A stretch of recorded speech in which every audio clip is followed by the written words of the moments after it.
This is a case study of an English language learner by Katie Ozentowski.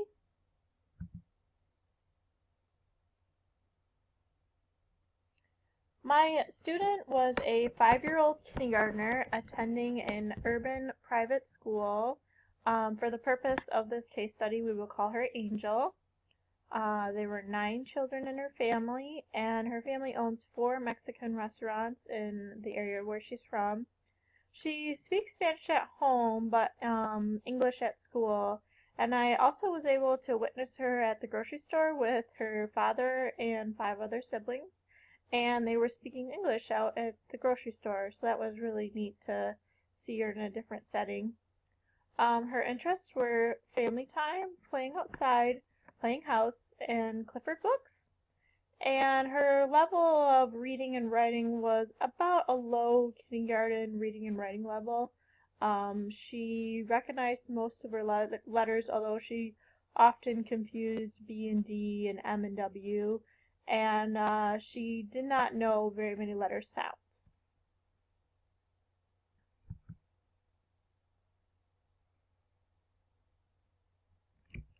For our writing activity, I started with an alphabet lift the flap book. It was a very simple, I believe 6-page book that had many letters and then a picture and word that went with that letter. I had her help me lift the flaps and recognize the vocabulary. And then I shared with her that we would create our own lift the flap book using Post-it notes. And she wrote the letters, uppercase and lowercase, on the sticky note, and then she matched I had like a little pile on the side of a Spanish and an English vocabulary word that matched that letter. So she would pick from the pile to make sure, she had the letter F ones, and then she would glue them underneath the Post-it. I demonstrated to her how to make the lift the flaps, and within probably about 3 sticky notes, she just wanted to do it herself and wanted to organize the whole thing herself. So I thought that was pretty good of her to line the sticky notes up and take the lead on it. And as you can see, she loved to use a different color marker for every letter, which was very creative. And if she struggled or she messed up, I just said, that's okay, we can write another sticky note, and so she did. As you can see, she did pretty good with her letters. She did refer to an alphabet chart that I had available to her to help her remember what comes next or how to form a certain letter. So that was very helpful to have the alphabet chart. If I had more time, I probably would have broke this activity up into more than one session, but since I had a limited amount of time with her and a limited number of visits, I did end up doing it all in one visit, and it did take a while, which I kind of felt guilty about, but she was a trooper, and she did finish it, and there even was an extra page at the end of the book that I told her she could go home and draw whatever she would like. So she was very proud of it, and she ended up sharing it with her teachers, and got to take it home. So I'm really thinking that was a good project for her.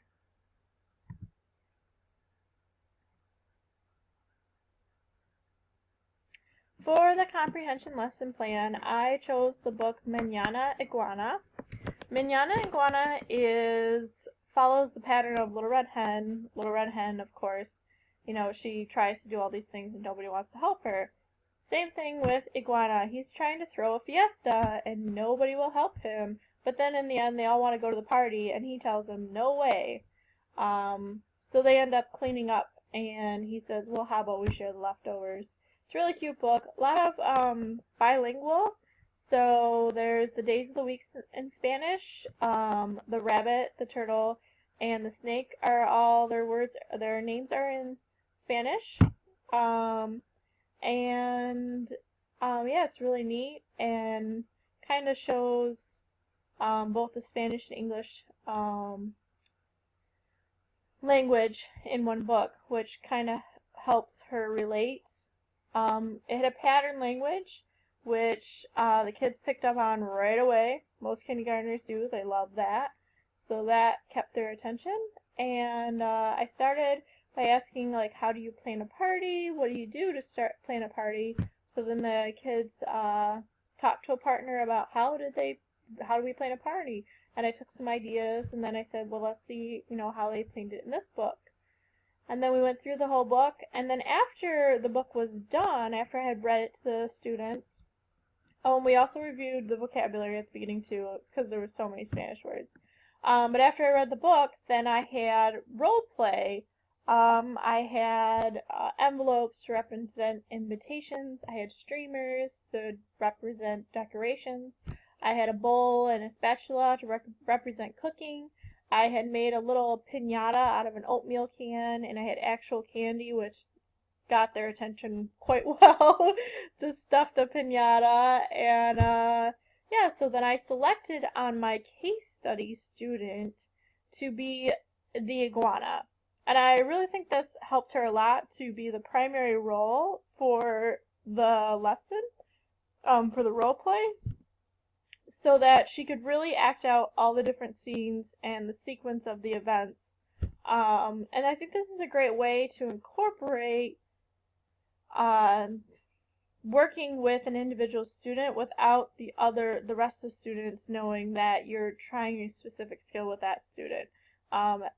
Everyone was learning, but I was really trying to focus on her and getting her to understand the story and the sequence.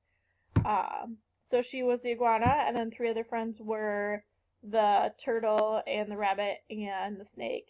And then the other students were the party goers. So they got the invitations, came to the party, laughed. So everyone had something to do, and they loved it. They loved it so much that actually, when I was all done, they were begging to play it again and again, and they wanted the props. And so they could care less about any candy that I gave them. They wanted to play again. So that was really encouraging to see that. Upon doing one role play, which we didn't really have time to do multiples right away, I made this Manana Iguana worksheet, and as you can see in the slide in the bottom left, the sequence of events were mixed up, and they had a picture that represented each event. And then the students had to cut that out and paste it on, and as you can see on the right is Angel's finished work. And she got it all right, and actually the whole class got 100%, which I thought was really good for all the kids to remember 7 events and in order. So the repetition of reading the story, then acting out the story, and then doing the worksheet really got through to them. So that was very encouraging that everyone got 100%, and I was very impressed at how important it was to repeat and do the role play.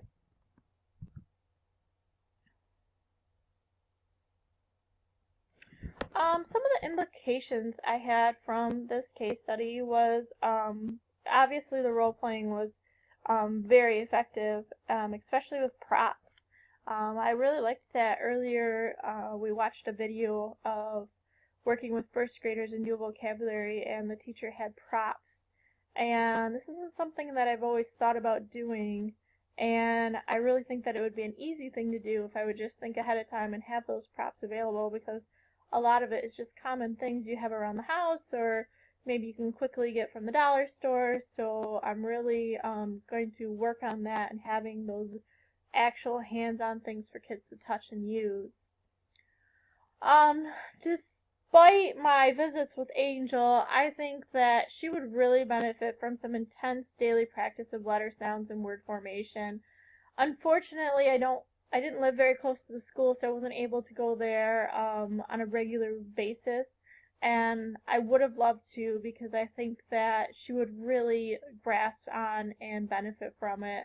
And that since this was a private school, they didn't have a whole lot of Title I money or like a tutor that would do that, so that I kind of felt bad for the teacher that her hands were tied.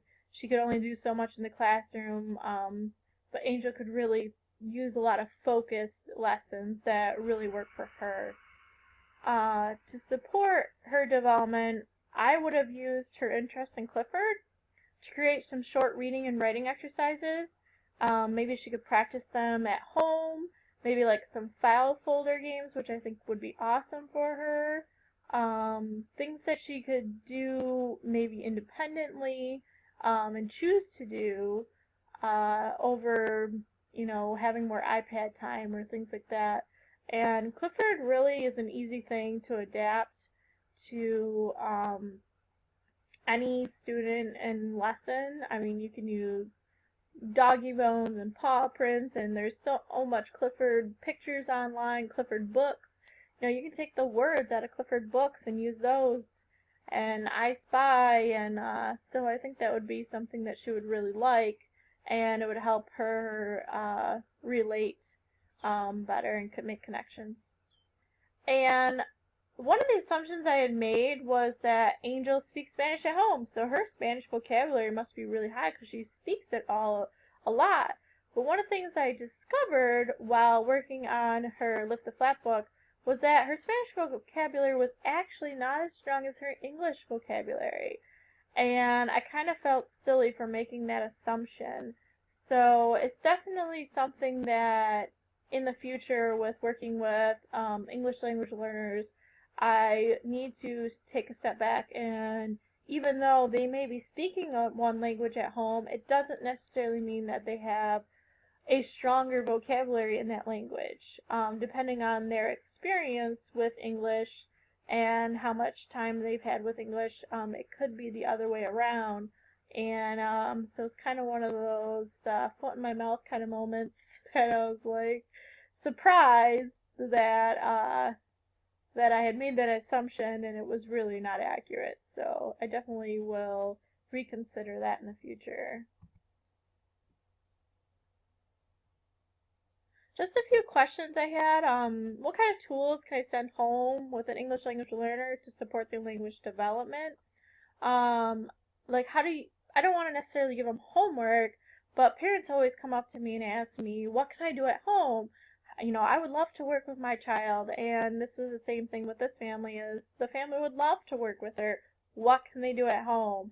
And I guess I would be looking for more stuff that I could give them easy with maybe simple directions or things that she could work on independently or maybe with an older sibling without it being a stressful thing or a lot of work.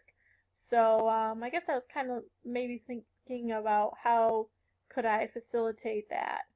How do I blend the English language learner instruction with the rest of the class so as not to single out the student? I did do it in my comprehension lesson where I made Angel the lead character, but I just kind of was wondering like how else can we do that without pulling them out. I know students can be very sensitive to that, and that's something that I'm always trying to be mindful of, is I don't want to single kids out and label them or discriminate against them. Of course not. So I just was looking for different ways to do that. And again, how can I hold myself accountable for including a variety of cultures and languages through children's literature on a regular basis?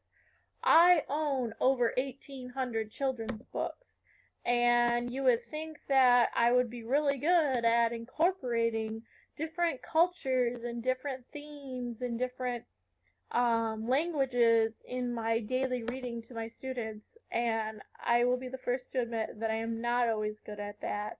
I'll go for, a week or so and realize that, oh my gosh, I haven't read like a multicultural book. And I think this is important for kids to see other cultures and understand other languages. So it's definitely something that I maybe need to like include in my lesson plans on a regular basis, or just to like double check myself and make sure I'm doing this. Hope you enjoyed my presentation, and I hope everyone has a good summer.